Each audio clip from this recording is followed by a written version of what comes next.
திருச்செந்தூர் சுப்பிரமணிய சாமி கோயிலில் நாளை சூரசம்ஹாரம் நடைபெறவுள்ள நிலையில் இன்றே பக்தர்கள் கூட்டம் அதிகரித்து காணப்படுகிறது.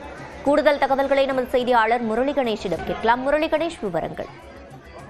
சிவரஞ்சனி, முருகனின் அறுபடை வீடுகளில் இரண்டாம் படை வீடான திருச்செந்தூர் சுப்பிரமணிய சுவாமி கோவில்ல கந்தசஷ்டி திருவிழாவானது களை கட்டி இருக்கிறது. நாளை மாலை சூரசம்ஹாரமானது வெகு விமரிசையாக நடக்க இருக்கிறது. இதையொட்டி இன்றே பக்தர்கள் கூட்டமானது கோவிலில் அலைமோத துவங்கி இருக்கிறது. காரணம், இன்று விடுமுறை தினம். வழக்கமாக விடுமுறை என்றாலே திருச்செந்தூர் சுப்பிரமணிய சுவாமி கோவிலில் கூட்டம் அதிகமாக வரும். நாளை சூரசம்ஹாரம் இருக்கக்கூடிய நிலையில தூத்துக்குடி மாவட்டத்திற்கு உள்ளூர் விடுமுறை அறிவிச்சிருக்காங்க. இதனால் தூத்துக்குடி மாவட்ட மக்கள் மட்டுமல்லாது பல்வேறு மாவட்டங்களில் இருக்கக்கூடிய மக்கள் இன்றே திருச்செந்தூர்ல முகாமிட துவங்கி இருக்கிறாங்க. சூரசம்ஹாரத்துக்காக பக்தர்களின் வசதிக்காக மாவட்ட நிர்வாகமும் கோவில் நிர்வாகம் சார்பில் பல்வேறு ஏற்பாடுகளானது செய்யப்பட்டிருக்கிறது.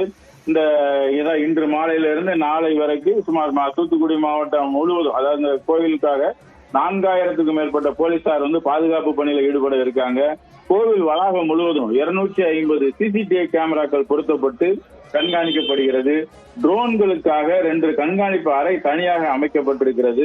பக்தர்களின் வசதிக்காக அங்க கிட்டத்தட்ட 20 மருத்துவர்கள் தயார் நிலையில இருக்காங்க. 50 செவிலியர்களும் தயார் நிலையில இருக்காங்க. ஆம்புலன்ஸும் தயார் நிலையில கிட்டத்தட்ட 10க்கும் மேற்பட்ட ஆம்புலன்ஸ்கள் நிறுத்தப்பட்டிருக்கிறது. கோவில் வளாகத்தில் ஆங்காங்க தேங்கக்கூடிய குப்பைகள் அகற்றுவதற்காக 650க்கும் மேற்பட்ட தூய்மை பணியாளர்கள் இருக்கிறாங்க. பல்வேறு பக்தர்கள் கோவில்ல தங்கி விரதத்தை கடைபிடித்து வர்றாங்க. நாளைக்கு அதிக அளவுல பக்தர்கள் வருவாங்க. அப்படிங்கறதுனால பக்தர்களின் வசதிக்காக 400க்கும் மேற்பட்ட கழிவறைகள் அமைக்கப்பட்டிருக்கிறது. நாளைக்கு மாலை சூரசம்ஹாரம் நடக்க இருக்கக்கூடிய நிலையில நாளை காலை முதலே பக்தர்கள் ஏராளமானவங்க பல்வேறு பகுதிகளில் இருந்து வருவாங்க. இந்த பக்தர்களின் வசதிக்காக 450க்கும் மேற்பட்ட சிறப்பு பேருந்துகள் திருச்செந்தூருக்கு இயக்கப்படுகிறது. அதாவது இந்த தூத்துக்குடியிலிருந்து வழக்கமாக இயக்கப்படக்கூடிய பேருந்துகள் மட்டும் இல்லாம பிற மாவட்டங்கள்ல இருந்தும் திருச்செந்தூருக்கு வரக்கூடிய பேருந்துகள் எல்லாத்தையும் சேர்த்து மொத்தம் 450 பேருந்துகள் இயக்கப்பட இருக்கிறது. சிறப்பு ரயில் இயக்கப்பட இருக்கிறது. கடல்ல குளிக்கக்கூடிய பக்தர்களின் பாதுகாப்புக்காக 80க்கும் மேற்பட்ட நீச்சல் தெரிந்த வீரர்கள் நியமிக்கப்பட்டிருக்காங்க. ஏதாவது ஒரு அசம்பாவிதம் நடந்தா அவங்களை மீட்பதற்காக 8 படகுகள் தயார் நிலையில நிறுத்தப்பட்டிருக்கிறது.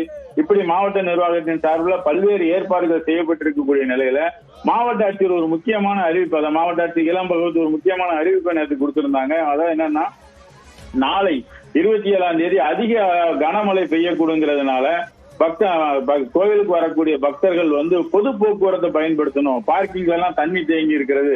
பொது போக்குவரத்தை பயன்படுத்தி திருச்செந்தூர் சுப்பிரமணிய சுவாமி கோவிலுக்கு வரணும்னு சொல்லி ஒரு கோரிக்கை வச்சிருக்காங்க. இதோடு மட்டும் இல்லாம சூரசம்ஹாரத்துக்கு தனியாக ஏதாவது வெஹிக்கிள் பாஸ் கொடுக்கறது வழக்கம் நடைமுறையில காலங்காலமா இருக்கிறது. இந்த ஆண்டு அது கொடுக்கல அப்படிங்கிற ஒரு தகவலையும் தெரிவிச்சிருக்காங்க. சிவரஞ்சனி, விவரங்களை வழங்கியமைக்கு நன்றி முரளி கணேஷ்.